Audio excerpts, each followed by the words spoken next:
Entender, compreender, conhecer, descobrir, ouvir. Bandeirantes acontece.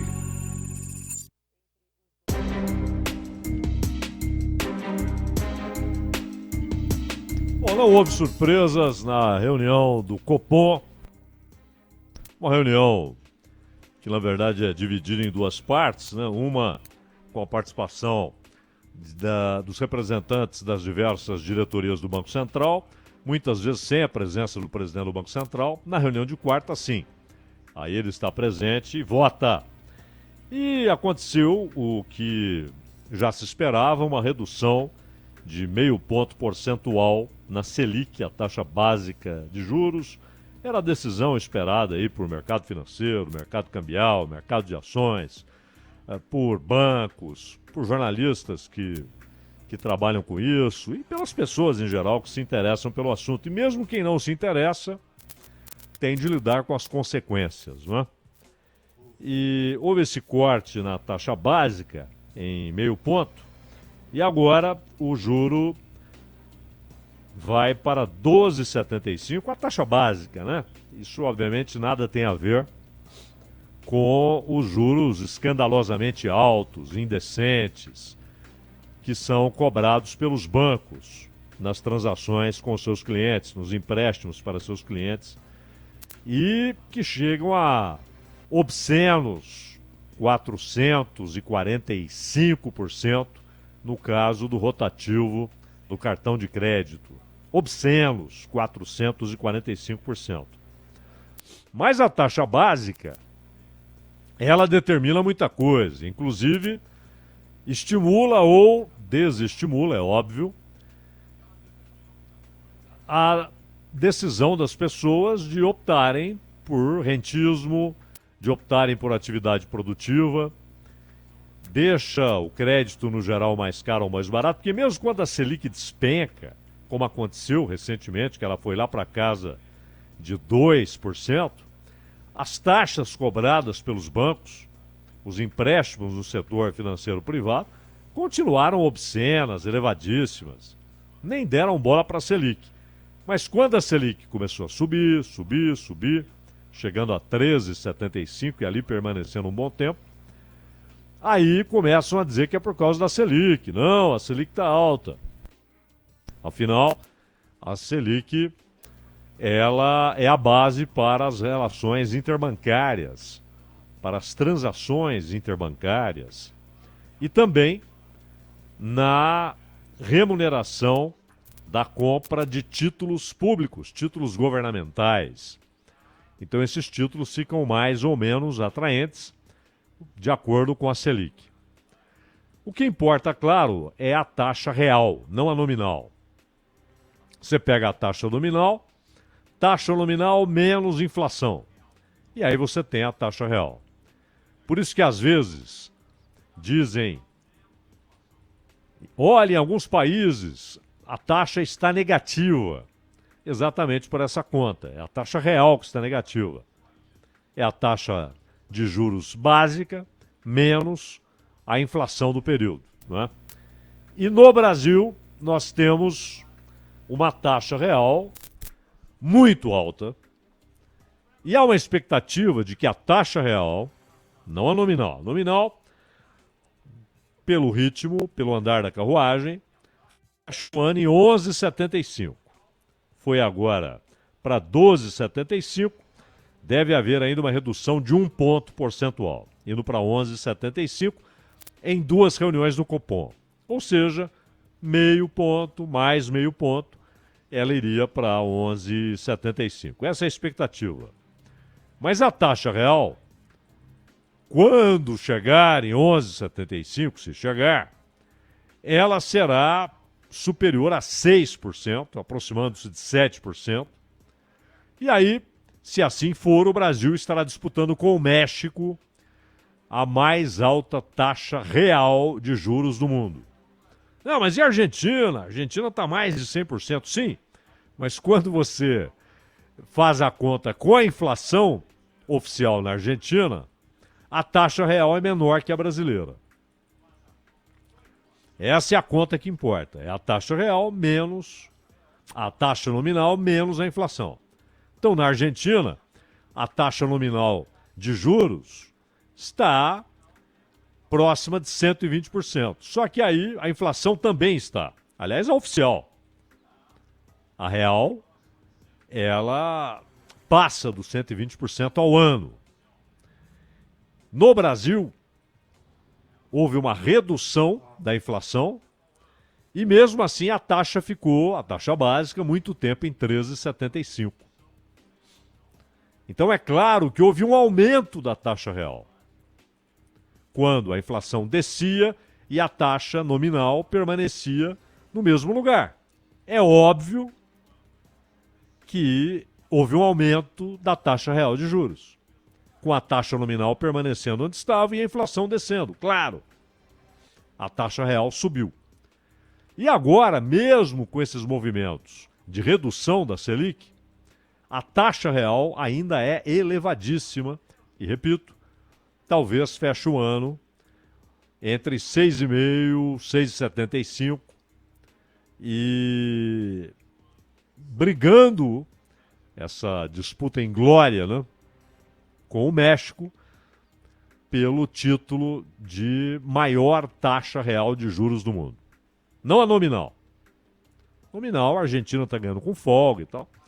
A Turquia tem uma taxa nominal muito alta, mas a taxa real. De todo modo, mais do que a decisão anunciada pelo Banco Central,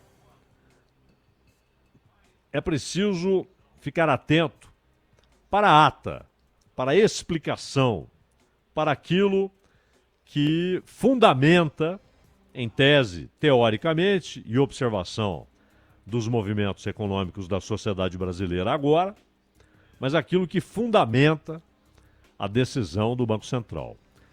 Isso está na ata e é importante porque ali o Banco Central procura dar sinais de quais serão os seus próximos movimentos e quais fatores podem produzir modificação na tendência verificada. Tendência agora é de baixa. Pode mudar? O Copom listou riscos externos e internos sobre dinâmica de preço, é claro, estamos falando de inflação, e pediu que o governo persevere na meta de resultado primário. Essas são as condições, algumas incontroláveis, os tais riscos externos, que obviamente o Brasil não tem nenhum controle sobre isso.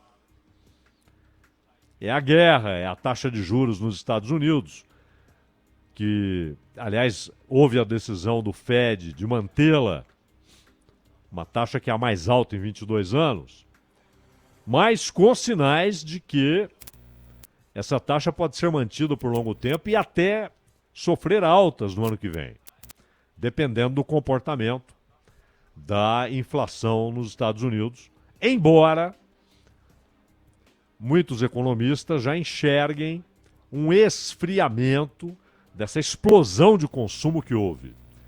O consumo ficou represado na pandemia e depois, com a distribuição de dinheiro, que foi o que fez o governo americano para enfrentar os efeitos sociais e econômicos na sociedade da Covid, distribuiu dinheiro, mandou cheque para todo mundo, para o sujeito que mora na rua e para o Bill Gates.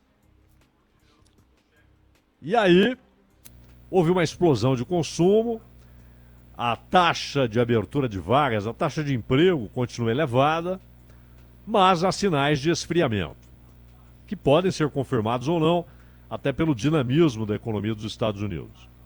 E tanto a economia dos Estados Unidos, quanto a do Brasil, quanto a de qualquer outro país, dependerá muito do que acontecerá com a economia chinesa. Haverá mais demanda por produtos que o Brasil exporta para a China, haverá menos demanda. Tudo isso tem impacto na economia brasileira, inclusive na formação de preços internos. E essas mensagens do Comitê de Política Monetária foram consideradas mais duras no comunicado sobre a decisão de cortar 0,5, ou seja, 50 pontos base, né, a Selic, e há obstáculos apontados pelo Banco Central e compreendidos, né? Então, muitos analistas de banco, de empresas de investimento, citam o reconhecimento da piora de condições no exterior como alguns desses pontos a serem considerados, especialmente o que vai acontecer com os juros nos Estados Unidos e com a economia chinesa. E com a guerra. A inflação, que atingiu quase o mundo inteiro, Estados Unidos, países da Europa Ocidental, América do Sul, Ásia, África, durante a pandemia, foi provocada por crise na oferta. Então não é que tenha ocorrido, é óbvio que não, né? Qualquer um de nós sabe disso, que não houve explosão de consumo durante a pandemia, a não ser de alguns artigos específicos, relacionados inclusive ao fato das pessoas terem ficado em casa, etc., as compras à distância. Algumas editoras registraram aumento na demanda por livros, né, com as pessoas mais em casa, etc. Alguns serviços, computador, tiveram alta, mas no geral foi um sofrimento bárbaro para o comércio, principalmente varejista, né? E também para a indústria. E aí, claro, se houve inflação nesse período, ela está relacionada à crise na oferta. Porque também foi subproduto, foi consequência da Covid, da pandemia, uma desorganização na distribuição de produtos e mercadorias. Inclusive, aquilo que aconteceu com o transporte naval, com o transporte aéreo. Houve uma interrupção na cadeia de distribuição, na cadeia global de distribuição. Então, indústrias brasileiras, por exemplo, e também setores da produção agrícola, tiveram dificuldades para obter matéria-prima, matéria básica, matéria que seria transformada na indústria ou na agricultura, na produção agrícola, inclusive adubo. Isso teve um impacto. E também a necessidade de trazer produtos para manutenção, conserto de máquinas agrícolas, tratores, colheitadeiras, plantadeiras. E a indústria sofreu muito. Começou a faltar, inclusive, material para embalagem de produtos. E esse choque negativo na oferta, obviamente, provocou desequilíbrio naquela relação que é fundamental, primordial, decisiva para a formação de preços, oferta e procura. Ora, o Banco Central no Brasil olhou apenas para o resultado, para a inflação. Não olhou para a causa primordial. E usou a cartilha. O que diz a cartilha? A inflação subiu. As pessoas estão consumindo mais. Esse é o ponto. A inflação subiu porque as pessoas estão consumindo mais, a demanda está maior do que a oferta e, portanto, é preciso aumentar a taxa de juros para deixar o dinheiro mais caro, o crédito mais caro.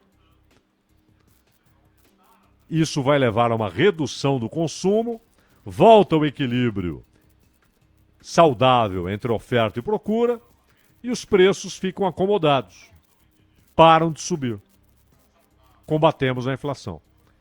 É o que diz a cartilha. E a mesma cartilha diz, por outro lado, quando houver um cenário recessivo, quando a demanda estiver bem abaixo da oferta e o desequilíbrio for provocado por uma baixíssima demanda, Então é hora de reduzir a taxa de juros para tornar o dinheiro mais barato, o crédito mais barato, e com isso as pessoas vão ao consumo até que seja restabelecido o equilíbrio entre oferta e procura. E aí os preços ficam, por um tempo, por um período, ficam assentados, não é? Combatemos a recessão, pois, com a taxa de juros, reduzindo a taxa de juros. Ou combatemos a inflação aumentando a taxa de juros. Essa é a ortodoxia, que é lógica. Mas também a ortodoxia tem suas misérias. E a miséria elementar, fundamental da ortodoxia é não perceber que às vezes você tem a consequência, a inflação subindo. Porém, a causa não é o crescimento da demanda. Nos Estados Unidos foi. Houve, na verdade, uma combinação. Crise na oferta e uma considerável demanda. Um considerável aumento do consumo. Ou da procura por produtos. E a inflação subiu muito. Atingiu níveis que os Estados Unidos não viam desde o final dos anos 70, governo Jimmy Carter. Em alguns países, houve essa combinação. Crise na oferta e crescimento da demanda, da procura por produtos. Inflação. Porque havia menos produtos do que interessados. Então, é claro, isso acontece com carro, com avião, com laranja, com navio, com qualquer produto, com caixa de fósforo. Se há mais demanda do que oferta, o preço sobe. Se houver mais oferta do que demanda, os preços descem. É assim. Só que no Brasil, o crescimento da inflação naquele momento não foi provocado por aumento da demanda. Embora tenha havido um fenômeno interessante, quando houve o auxílio emergencial, há tanta gente atirada à miséria, lançada na miséria, arrancada do processo produtivo, do processo econômico, sem emprego, sem renda, que o auxílio representou, com os seus R$ 600, mais do que essas pessoas ganhavam normalmente, com bicos, com aquilo que podiam fazer na luta pela sobrevivência. Vendendo laranja na esquina, vendendo água, fazendo malabarismos, às vezes literalmente. O cara que para ali no semáforo e faz malabarismos. Nos dois sentidos, né? No sentido literal, no sentido figurado, no sentido metafórico, no sentido real, para ganhar algum. E é tanta gente no Brasil atirada à pobreza extrema por esse sistema que reproduz e eleva na sua reprodução a desigualdade social e econômica, a social decorre da econômica, que aqueles R$ 600 representaram mais capacidade de consumo para muita gente. Mas isso provocou o quê? Mais procura por arroz, por óleo, por ovo, por macarrão. A inflação geral verificada no Brasil foi provocada pela crise na oferta. Mas o Banco Central olhou a cartilha e falou, não, temos de elevar a taxa de juros. E não só elevou, como decidiu mantê-la lá em cima, em 13,75, por um período claramente exagerado, desproporcional, estúpido. Estúpido se você olha a economia em geral e a segunda obrigação do Banco Central. A primeira é o controle de preços, é tentar promover equilíbrio entre oferta e procura. A segunda, tentar promover sem intervenções na produção, é óbvio, mas com instrumentos monetários, taxa de juros, preço do dinheiro. E, no entanto, há uma segunda obrigação do Banco Central, defender com seus instrumentos a geração de empregos. E esta segunda obrigação foi inteiramente ignorada. Mas é preciso notar que muita gente ganhou dinheiro com esses juros nas alturas. Muita gente ganhou dinheiro. Inclusive, o sujeito ia lá no mercado alemão, no mercado japonês, juros baixíssimos, tomava dinheiro e aplicava aqui, comprava título do governo, emprestava ao governo ou colocava no rentismo elementar e básico a 13,75. E, obviamente, passou a faltar dinheiro para crédito e para investimento produtivo. Até porque, se o sujeito vai ao mercado financeiro privado, aí é outra história. Ele se depara com aqueles juros indecentes, obscenos, safados. E com aquele argumento de que os juros são obscenos porque a inadimplência é muito alta. Quando, na verdade, é o oposto. A inadimplência é alta porque os juros são obscenos. Então agora inicia-se esse processo gradativo de redução da taxa básica, da taxa nominal, mas ainda temos uma taxa real cavalar e que vai chegar ao final do ano, isso mesmo com uma redução de mais 1 ponto na taxa básica, com 2 cortes de 0,5, vai chegar ao final do ano nessa disputa inglória com o México pelo título de mais elevada taxa real de juros do mundo. Danilo Gobato. Lembrando que o comentário de abertura, o tema aqui de abertura do Cláudio Zaidan no Bandeirantes Acontece, fica disponível em podcast. É só você acessar o Entendendo a Notícia no seu agregador de podcast favorito. Todos os comentários estão lá, facinho para você conferir. A gente vai por um rapidíssimo intervalo e na volta, Pedro Ramiro trazendo ali as novidades do mundo do futebol. Daqui a pouquinho aqui no Bandeirantes Acontece. Rede Bandeirantes de Rádio.